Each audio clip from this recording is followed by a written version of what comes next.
بسم اللہ الرحمن الرحیم۔ سورۃ الفرقان قرآن مجید کی دو صورتیں ایسی ہیں کہ جن کی ابتدا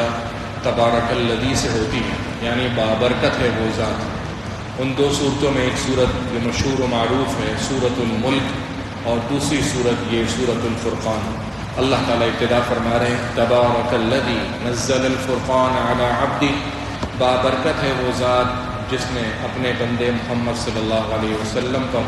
فرقان حمید نازل کیا، لیکون للعالمین نذیرا، تاکہ وہ دونوں عالم کے لیے،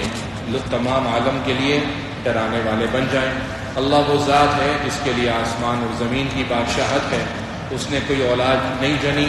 بادشاہت میں اس کا کوئی شریک نہیں، اللہ ہی نے ہر چیز کو پیدا کیا اور ہر ایک چیز کو اندازے کے مطابق بنایا۔ آیت نمبر 21 کے اندر اللہ تعالیٰ کا اس بات کے آیت نمبر 27 میں ارشاد ہے کہ وَيَوْمَ يَعَضُّ الظَّالِمُ عَلَى يَدَيْهِ، کہ قیامت کے دن گنہگار آدمی قیامت کی ہولناکیوں کو دیکھ کر اپنے ہاتھ کو کاٹ لے گا اور کہے گا یا لیتنی اتخذت مع الرسول سبیلا، کہ کاش کہ میں رسول کے ساتھ ہو جاتا، میں رسول کی بات مان لیتا۔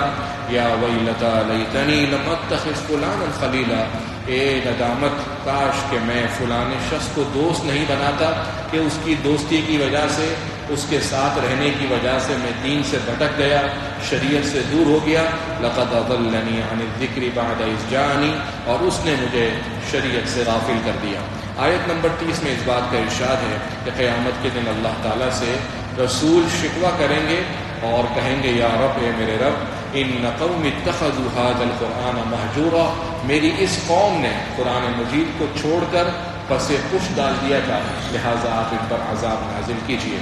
آیت نمبر 32 میں اس بات کا ارشاد ہے کہ کافر کہنے لگے بھئی آپ پر قرآن مجید بار بار کیوں اترتا ہے؟ دوسرے انبیاء پر تو جو کتابیں اتری ہیں وہ یک بارگی کے اندر اتری، جیسے حضرت موسیٰ علیہ السلام کوہ طور پر تشریف لے گئے تو تورات یکمشت نازل ہو گئی،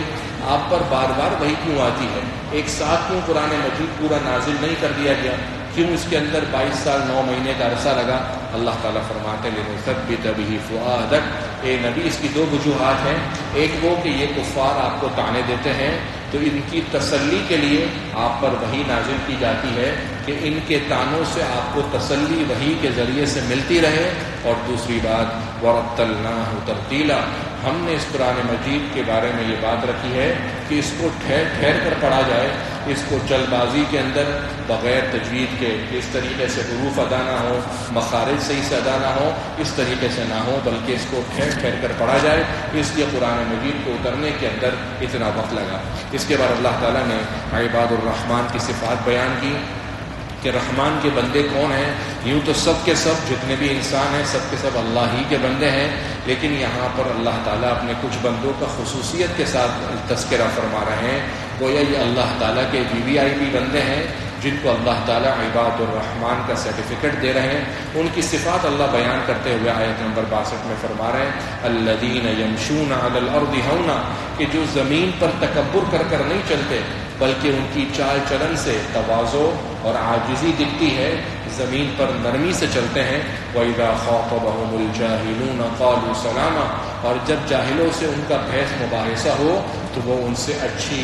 سلامتی والی بات کہتے ہیں۔ بعض لوگ اس کو کہتے ہیں کہ بھائی جاہل سے بات چیت ہو تو قالوا سلاما، اس کو سلام کہہ دو، یہ ترجمہ غلط ہے، صحیح ترجمہ ہے قالوا سلاما، اس سے سلامتی والی بات کہہ دو، ورنہ تم اس سے بحث کر کے اس کو بولو گے السلام علیکم تو ظاہر سی بات ہے وہ سمجھ جائے گا کہ تم مجھے جاہل سمجھ رہے ہو، جب ہی سلام بھیج رہے ہو۔ تو یہاں پر سلامہ کا مطلب سلام السلام علیکم کرنا نہیں ہے، بلکہ سلامن سے مراد سلامتی والی بات کرنا ہے کہ جب جاہل سے تمہاری بات چیت ہو تو اس سے اچھی سلامتی والی موضوع بات کرو۔ تیسری صفت والذین یبیتون لربہم سجدا وقیاما، جو اللہ کے سامنے ان کی راتیں سجدہ ریز ہو کر اللہ کے سامنے قیام کرتے ہوئے سردستہ راز و نیاز کرتے ہوئے ہوتی ہیں۔ چوتھی صفت والذین یقولون، جو جہنم سے ڈرتے ہوئے اللہ سے دعائیں یہ مانگتے ہیں کہ ربنا اصرف عنا عذاب جہنم، اے ہمارے رب ہم سے جہنم کے عذاب کو دور کر دے، ان عذابها کان غراما، اس کا عذاب تو انتہائی تباہی والا ہے۔ اور ایک اور صفت یہ کہ والذین اذا انفقوا لم یسرفوا ولم یقتروا، جب وہ خرچ کرتے ہیں تو اسراف کر کے خرچ نہیں کرتے، نہ خرچ کرتے ہوئے بخل سے کام لیتے ہیں، وَكَانَ بَيْنَ ذَلِكَ قَوَامًا، اور ان کے درمیان ان کے پاس اپنا صدقات و زکوٰۃ دیتے وقت ان کی اعتدال کی کیفیت ہوتی ہے۔ اور یہ وہ لوگ ہیں جو اللہ کے ساتھ شریک نہیں ٹھہراتے، انسانی جان کو قتل نہیں کرتے، بدکاری کے اندر مبتلا نہیں ہوتے، اور فرمایا وَالَّذِينَ لَا يَشْهَدُونَ الزُّورَ، گناہوں کی مجلسوں کے اندر وہ لوگ شریک نہیں ہوتے۔ ہر وہ مجلس جو گناہوں کی ہے،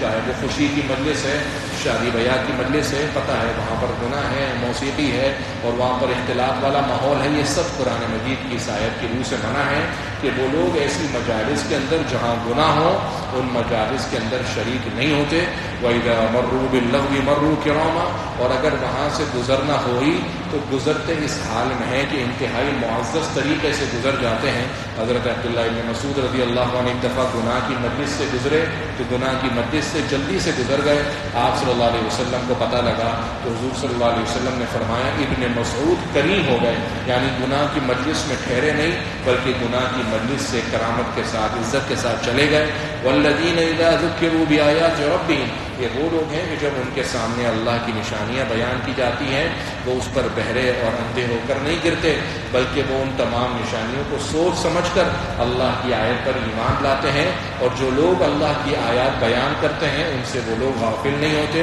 اور یہ وہ لوگ ہیں ربنا هب لنا من ازواجنا، جن کی دعاؤں میں سے ایک دعا یہ ہوتی ہے کہ ہمارے رب ہماری بیویوں کو، ہماری نسلوں کو، ہماری اولاد کو ہماری آنکھوں کی ٹھنڈک بنا دے۔ ربنا هب لنا من ازواجنا وذرياتنا قرة اعین، اے ہمارے رب ہماری بیویوں اور اولادوں کو ہماری آنکھوں کی ٹھنڈک بنا، وجعلنا للمتقین اماما، اور ہمیں پیشوا بنا ان لوگوں کا جو اللہ سے ڈرنے والے ہیں۔ اللہ تعالیٰ نے ان تمام عباد الرحمن کی صفات کو اپنانے والوں کے بارے میں فرمایا قیامت کے دن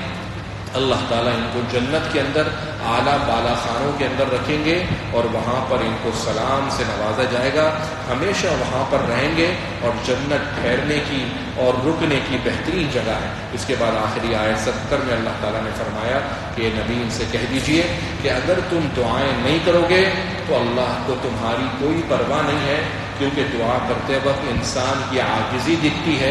انسان کی تذلیل ہوتی ہے، انسان کو مانگنا پڑتا ہے، اللہ کے سامنے ہاتھ اٹھتے ہیں۔ تو اگر تم لوگ اللہ سے دعائیں نہیں کرو گے پھر اللہ کو تمہاری بھی کوئی پرواہ نہیں ہے۔ سورۃ الشعراء کے اندر اللہ تعالیٰ نے انبیاء کرام علیہ السلام کے بارے میں تمام تقریباً انبیاء کا تذکرہ فرمایا کہ ان کی قوم نے کس طریقے سے ان کو جھٹلایا، اللہ نے کس قسم کا عذاب ان کے اوپر مسلط کیا۔ اور اسی طریقے سے قرآن مجید کے بارے میں تذکرہ ہوا کہ قرآن مجید اللہ کی طرف سے نازل شدہ ہے، اس کو لے کر حضرت جبرائیل آئے ہیں، اے نبی آپ کے قلب مطہر پر اس کا نازل ہوا ہے تاکہ آپ لوگوں کو عربی زبان کے اندر ڈرائیں۔ اور اس طریقے سے آخر میں اللہ تعالیٰ نے فرمایا کہ اے نبی آپ ڈرانے کا آغاز اپنے خاندان والوں سے، اپنے قریبی لوگوں سے کیجئے۔ یاد رکھیے دعوت و تبلیغ کا جو پہلا مرکز ہے، دعوت و تبلیغ کی جو پہلی ابتدا ہے وہ ہمیشہ اپنے آپ سے اور اپنے آپ کے بعد اپنے گھرانے سے ہوتی ہے۔ یہ نہیں کہ دوسرے لوگوں کو تو ہم بتائیں کہ بھائی اس طرح کرو، اس طرح کرو، نیکی کا کام کرو، اللہ کی طرف بلائیں اور خود چراغ تلے اندھیرا ہو۔ ہمیں کم سے کم درجہ یہ ہے کہ اپنے گھر والوں کو بھی اللہ سے ڈرائیں، اگر نہیں مانتے تو بس پھر وہ ان کا مسئلہ ہے، لیکن ابتدا جو ڈرانے کی ہے وہ آپ صلی اللہ علیہ وسلم کو کہا گیا کہ نبی اپنے قریبی لوگوں کو پہلے ڈرائیے اور دعوت دیتے وقت اپنے کندھے، اپنے بازو ان کے لیے نرم رکھیے۔ اگر وہ آپ کی بات نہیں مانتے تو آپ ان سے کہہ دیجئے کہ جو کچھ تم کر رہے ہو میں اس سے بری الذمہ ہوں، اللہ پر بھروسہ رکھیے۔ جب آپ نماز میں کھڑے ہوتے ہیں اے نبی اللہ آپ کو دیکھتا ہے، آپ جب سجدے کے اندر آتے جاتے ہیں اللہ کی نظر آپ پر ہوتی ہے، لہٰذا جو لوگ آپ کی بات نہیں مانتے ان پر آپ ذمہ داری نہیں ہے آپ کی۔ سورۃ النمل، قرآن مجید کی 4 صورتیں ایسی ہیں جو کسی جانور کے نام پر یا کسی رینگنے والی مخلوق کے بارے میں نازل ہوئی ہیں، جیسے سورۃ البقرہ ہے، سورۃ النحل ہے،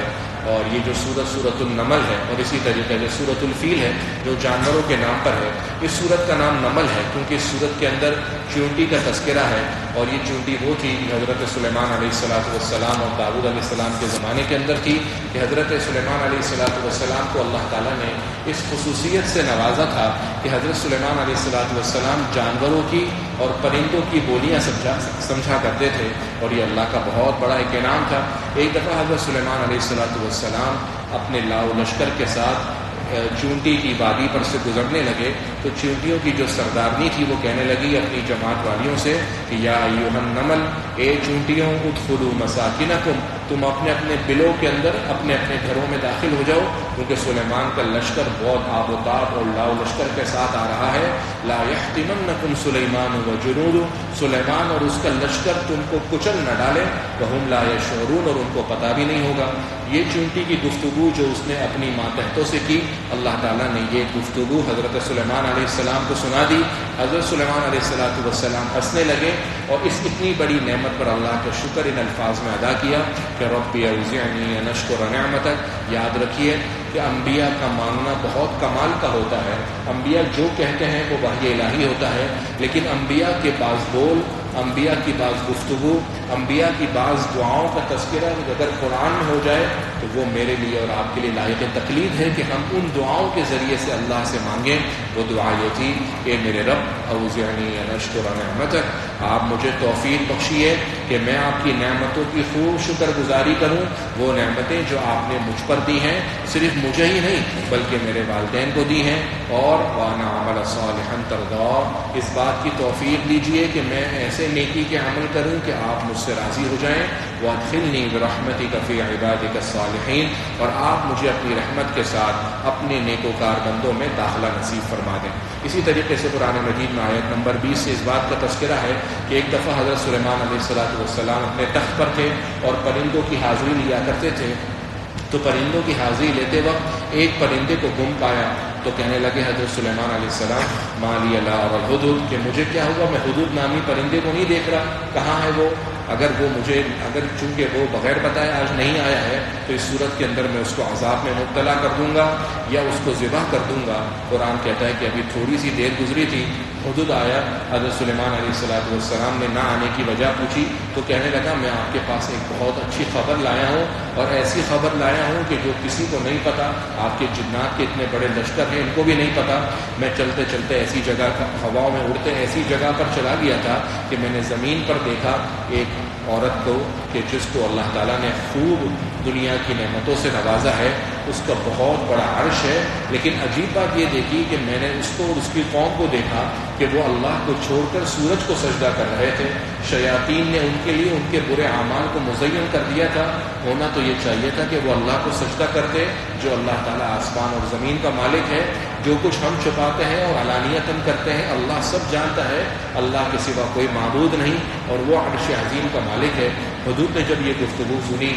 گفتگو کری تو حضرت سلیمان علیہ السلام نے فرمایا سننظر، ان قریب ہم دیکھتے ہیں، اصدقت ام کنت من الکاذبین، کہ تو اپنی غیر حاضری چھپانے کے لیے جھوٹ کہہ رہا ہے یا سچا ہے۔ ایک کام کر، اذهب بکتابی ھذا، یہ میرا خط اس کے پاس لے جا، فالقی الیہ، اور اس کے پاس یہ خط اوپر سے ڈال دے، ثم تول عنہم، پھر تھوڑی دیر دیکھ، فانظر ماذا یرجعون، کہ وہ لوگ اس خط کے ساتھ کیا سلوک کرتے ہیں۔ قالت، جب وہ خط حضرت ملکہ سبا جس کا نام بعض مفسرین نے بلقیس لکھا ہے، اس کے پاس یہ خط پہنچا تو اس نے تمام اپنے وزراء کو جمع کیا، اپنی تمام کابینہ کو جمع کر کے کہا کہ یا ایھا الملأ، اے وزراء، انی القی الی کتاب کریم، میرے پاس ایک عجیب و غریب خط آیا ہے، اور وہ خط اتنا مختصر تھا کہ قرآن مجید نے اس کا تذکرہ کیا۔ اس خط کے اندر سمجھے ایک لائن کا خط تھا، اور وہ خط یہ تھا انہ من سلیمان، یہ خط سلیمان کی طرف سے ہے، وانہ بسم اللہ الرحمن الرحیم، اور یہ خط اللہ کے نام سے جو اللہ مہربان نہایت رحم والا ہے۔ اللہ تعالی علی واتونی مسلمین، کسی بھی قسم کی دروگئی کے اندر، کسی بھی قسم کے چڑھنے کے اندر مت آنا، اور صاف صاف طور پر میرے پاس تم سب مسلمان ہو کر آ جاؤ۔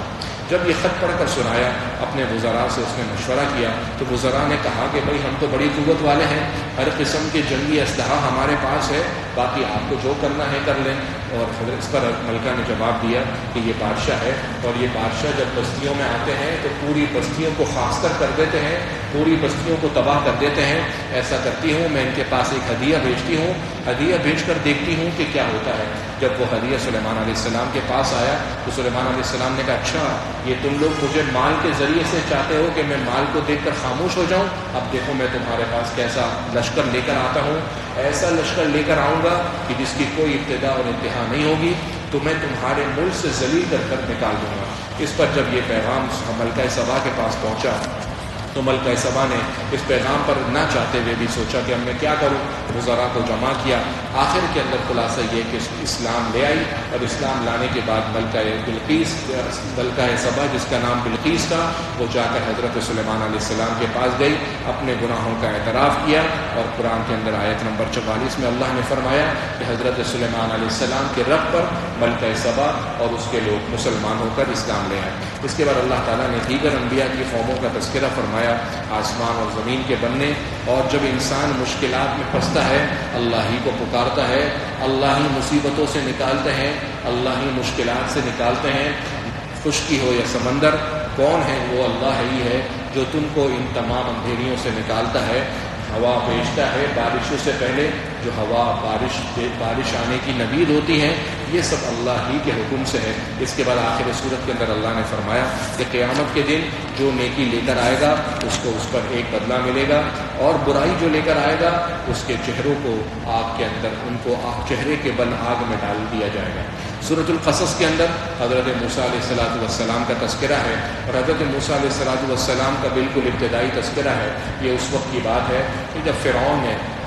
خواب دیکھنے کے بعد اعلان کر دیا تھا کہ جتنے بھی لڑکے پیدا ہوں ان کو ذبح کر دیا جائے، عورتوں کو زندہ رکھا جائے تاکہ میں اس کو اپنی کنیز بنا لوں۔ اور اسی دوران حضرت موسیٰ علیہ السلام کی ولادت ہوتی ہے، تو حضرت موسیٰ علیہ السلام کی والدہ بڑی پریشان ہوتی ہیں کہ کسی بھی وقت فرعون کے کارندے آئیں گے اور میرے بیٹے کو قتل کر دیں گے۔ تو اللہ تعالیٰ فرماتے ہیں ہم نے موسیٰ علیہ السلام کی ماں کے دل میں یہ بات ڈالی کہ تم اس کو دودھ پلاؤ، اور دودھ پلانے کے بعد ایک تابوت کے اندر، ایک صندوقچی کے اندر اس کو رکھ دو، اور رکھنے کے بعد سمندر میں ڈال دو، گھبرانا مت، خوف مت کھانا، یہ ہمارا وعدہ ہے کہ ہم موسیٰ کو تیرے پاس لے کر آئیں گے اور اس موسیٰ کو نبی بنائیں گے۔ جب یہ صندوق اور یہ تابوت پانی پر بہتا ہوا اللہ کی طرف سے طے شدہ بات کی کنارے پر لگا، فرعون کے لوگوں نے اس کو لیا، فرعون کے لوگوں نے کھول کر دیکھا تو لڑکا تھا، سوچا قتل کر دیں، تو فرعون کی بیوی کہنے لگی کہ فرعون ہماری کوئی نرینہ اولاد نہیں ہے، ممکن ہے میری اور تیری آنکھ کی ٹھنڈک بن جائے،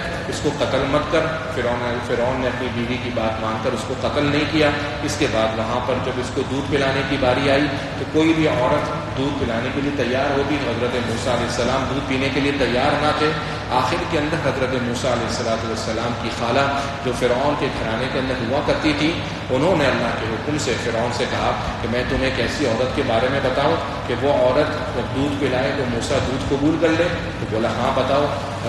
اللہ تعالیٰ کی طرف سے یہ طے شدہ بات تھی کہ حضرت موسیٰ علیہ السلام کی والدہ اعزاز اور اکرام کے ساتھ فرعون کے دربار میں لائی گئی۔ اللہ نے فرمایا فَرَدَدْنَاهُ إِلَىٰ أُمِّهِ، اے موسیٰ کی ماں ہم نے اس کو آپ کے سپرد کر دیا، کئی تقر عَيْنُهَا وَلَا تَحْزَنْ، تاکہ آپ کی آنکھیں ٹھنڈی ہوں، اور ہم نے آپ سے پہلے ہی کہا تھا کہ غمگین نہ ہونا، اور یہ سب اسی لیے کہ آپ خوف نہ کرو، غم نہ کھاؤ، اور جان لو کہ جو اللہ وعدہ کرتے ہیں وہ سچا اور پکا ہوتا ہے، لیکن اکثر لوگوں کو اس کا علم نہیں۔ حضرت موسیٰ علیہ السلام جب جوانی کی عمر میں داخل ہوئے، مصر کے اندر تکلیفوں سے آئے، ایک شخص نے کہا کہ آپ مصر سے باہر تشریف لے جائیں۔ مصر سے باہر نکلے، اور باہر نکل کر مدین کی طرف جب گئے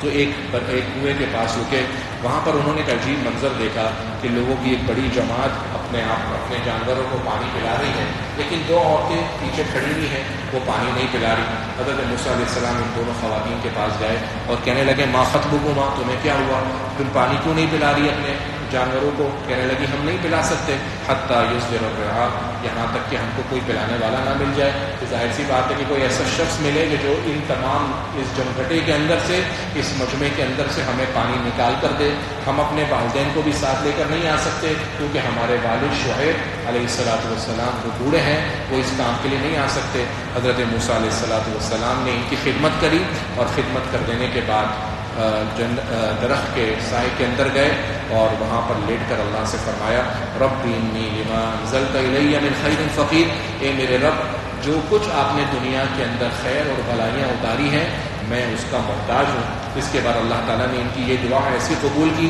کہ جب یہ دونوں خواتین بہنیں اپنے والد کے پاس گئیں اور سارا ماجرا سنایا کہ اس طریقے سے ہمارے ساتھ ہوا اور ایک نوجوان نے ہمارے ساتھ یہ سلوک کیا اور وہ بہت عزت عفت اور حیا کے ساتھ والا تھا، تو ان میں سے ایک بہن حضرت موسیٰ علیہ السلام کے پاس آئی اور کہنے لگی کہ میرے والد آپ کو بلا رہے ہیں کہ آپ نے جو پانی پلایا ہے اس کا بدلہ دیں۔ حضرت موسیٰ علیہ السلام ان کے والد حضرت شعیب کے پاس گئے، سارا قصہ بتایا کہ میں نے کس طریقے سے فرعون کو اللہ کی طرف بلایا، میرے ساتھ وہاں پر کیا سلوک ہوا اور میں وہاں سے اپنی جان بچا کر بھاگا ہوں۔ حضرت شعیب علیہ السلام نے کہا لا تخف موسیٰ گھبراؤ مت، نجوت من القوم الظالمین، تم اچھی جگہ پر آ گئے ہو اور تم کو نجات مل گئی ہے۔ پھر ان میں سے ایک بہن کہنے لگی یا ابت استاجر، اے میرے ابا جان ان کو مزدوری پر رکھ لیجیے موسیٰ کو، ان خیر من استاجرت القوی الامین، کیونکہ مزدوری پر جس کو آپ رکھ رہے ہیں وہ طاقتور بھی ہے امانت دار بھی ہے۔ حضرت موسیٰ علیہ السلام کو اللہ تعالیٰ نے حضرت شعیب علیہ السلام نے اللہ کے حکم سے موسیٰ علیہ السلام سے فرمایا کہ میں چاہتا ہوں کہ اپنی دونوں بیٹیوں میں سے ایک کا نکاح تم سے کر دوں، اس شرط کے اوپر کہ تم 8 سال میرے ہاں مزدوری کرو گے، 8 سال کے بعد اگر 10 سال تک کر لو یعنی 2 سال اور بڑھا دو تو اور اچھی بات ہے۔ حضرت موسیٰ علیہ السلام نے حامی بھری۔ حضرت موسیٰ علیہ السلام نے وہاں پر مزدوری کرنے کے بعد جب نکلے اور دوبارہ جانے لگے، درمیان کے اندر اللہ کا پیغام اللہ کی وحی کی صورت میں اترا جس کا تذکرہ پیچھے گزر چکا ہے۔ اس کے بعد آخری صورت کے اندر اللہ تعالیٰ نے آیت نمبر 76 میں قارون کا تذکرہ کیا کہ قارون حضرت موسیٰ علیہ السلام کی قوم میں سے تھا، اللہ نے اتنا خزانہ اس کو دیا تھا کہ اس کے خزانے کی کنجیاں اونٹوں پر لاد کر چلایا جاتی تھی، اتنا بڑا خزانہ اور اس کی کنجیاں اور چابیاں اتنی بڑی تھیں۔ حضرت موسیٰ علیہ السلام نے اس کو کہا کہ تم ان چیزوں پر اتراؤ مت، اللہ تعالیٰ اترانے والوں کو پسند نہیں کرتا، اور اپنا حصہ جو لوگوں کو ہے وہ بھی ادا کرو، لوگوں کے ساتھ اس نے سلوک کرو۔ تو جواب کے اندر قارون کہنے لگا انما اوتیت علی علم عندی، کہ تمہیں کس نے کہا یہ اللہ نے دیا ہے، یہ سب تو میں نے اپنے علم سے کمایا ہے، میں نے اپنی محنت سے کمایا ہے۔ اللہ تعالیٰ نے پھر اس کو زمین کے اندر دھنسا دیا اور زمین کے اندر وہ دھنس گیا۔ اللہ تعالیٰ فرماتے ہیں یہ انجام ہے ان لوگوں کا جو اللہ کے ساتھ دوسروں کو شریک ٹھہراتے ہیں اور اللہ کی بات نہیں مانتے۔ اس کے بعد آخر صورت کے اندر اللہ تعالیٰ نے تمام لوگوں کو مخاطب کر کے فرمایا کہ وَلَا تَدْعُوا مَعَ اللَّهِ إِلَٰهًا آخَرَ، اللہ کے ساتھ کسی کو شریک مت بناؤ، لا الہ الا ہو، اللہ کے سوا کوئی معبود نہیں، کل شیء ہالک الا وجہہ، اس زمین میں دنیا میں جتنی چیزیں ہیں ان سب کو فنا ہے سوائے اللہ کی ذات کے، لہ الحکم، اللہ ہی کا حکم چلے گا، وإلیہ ترجعون، اور اسی کی طرف تم لوٹائے جاؤ گے۔ سورۃ العنکبوت کی ابتدا کے اندر اللہ تعالیٰ نے فرمایا کہ لوگ کیا یہ سمجھتے ہیں کہ وہ صرف ایمان لے آئے تو ایمان لانے پر ایسے ہی چھوڑ دیے جائیں گے اور ان کو کیا آزمایا نہیں جائے گا؟ وَلَقَدْ فَتَنَّا الَّذِينَ مِن قَبْلِهِمْ، اس سے پہلے جو لوگ تھے ہم نے ان کو بھی آزمایا، کیونکہ آزمانے سے پتہ یہ لگتا ہے فَلَيَعْلَمَنَّ اللَّهُ الَّذِينَ صَدَقُوا، کہ کون ایمان کے اندر پکا ہے، کس کا ایمان کھرا ہے، وَلَيَعْلَمَنَّ الْكَاذِبِينَ، اور کس کا ایمان جھوٹا ہے۔ اس کے بعد اللہ تعالیٰ نے انسانوں کو اپنے والدین کے ساتھ اس میں سلوک کرنے کا، انبیاء کے پیغامات کا تذکرہ فرمایا۔ آیت نمبر 45 کے اندر اللہ نے اس بات کا تذکرہ فرمایا کہ نبی جو کتاب اللہ آپ کے پر وحی کی گئی ہے اس کی تلاوت کیجیے اور نمازوں کو قائم کیجیے۔ ان الصلاۃ تنہی عن الفحشاء والمنکر، یہ نماز آپ کو ہر قسم کے بڑے چھوٹے گناہوں سے روکے گی۔ وَلَذِكْرُ اللَّهِ أَكْبَرُ، اور اللہ کی یاد بہت بڑی چیز ہے۔ اگر میری اور آپ کی نماز ہم کو گناہوں سے نہیں روک رہی تو ایسی صورت میں مجھے اور آپ کو اپنی نمازوں کے بارے میں سوچنا چاہیے کہ آیا نماز جب اللہ کا وعدہ ہے کہ گناہوں سے روکتی ہے، ہماری نماز اگر ہمیں گناہوں سے نہیں روک رہی اس کا مطلب کہیں نماز میں قصور ہے، اس نماز اس طریقے سے ادا نہیں ہو رہی جیسے میری اللہ کی چاہت ہے۔ اس کے بعد آخر صورت کے اندر اللہ تعالیٰ نے اس بات کا تذکرہ فرمایا کہ یہ دنیا صرف کھیل کود ہے، اصل جینے کی جگہ تو آخرت ہے۔ کوئی بے وقوف تھا جس نے اس دنیا کو زندگی کہہ دیا ہے، ورنہ یہ دنیا زندگی کہلانے کے لائق نہیں ہے۔ وَإِنَّ الدَّارَ الْآخِرَةَ لَهِيَ الْحَيَوَانُ، آخرت ہی رہنے کی جگہ ہے، وہی اصل زندگی ہے۔ یہی وجہ ہے کہ آپ صلی اللہ علیہ وسلم غزوہ احزاب کے اندر جب تکلیف کے اندر مشقت میں تھے تو یہ دعا کیا کرتے تھے، اللہم لا عیش الا عیش الآخرہ، اے اللہ اصل رہنے کی جگہ تو آخرت ہے، دنیا تو بس صرف دورانیہ ہے، وقت گزاری ہے، ٹائم پاس ہے. جبھی اللہ نے فرمایا دنیاوی زندگی صرف اور صرف ایک طریقے کا کھیل کود ہے، آزمائش کی جگہ ہے، اصل رہنے کی جگہ آخرت ہے. اللہ تعالیٰ مجھے اور آپ کو عمل کرنے کی توفیق نصیب فرمائے. اللهم لك الحمد ولك الشكر كما ينبغي لجلال وجهك وعظيم سلطانك. اللهم لا أحصي ثناء عليك أنت كما أثنيت على نفسك. اللهم صل على سيدنا محمد النبي الأمي وعلى آله وصحبه وسلم تسليما. لا إله إلا أنت سبحانك إني كنت من الظالمين. ربي أوزعني أن أشكر نعمتك التي أنعمت علي وعلى والدي وأن أعمل صالحا ترضاه وادخلني برحمتك في عبادك الصالحين. اللهم إنك عفو تحب العفو فاعف عنا. اللهم إنا نسألك الجنة وما قرب إليها من قول أو عمل ونعوذ بك من النار وما قرب إليها من قول أو عمل. وصلى الله وسلم على خير خلقه محمد وآله وصحبه أجمعين برحمتك يا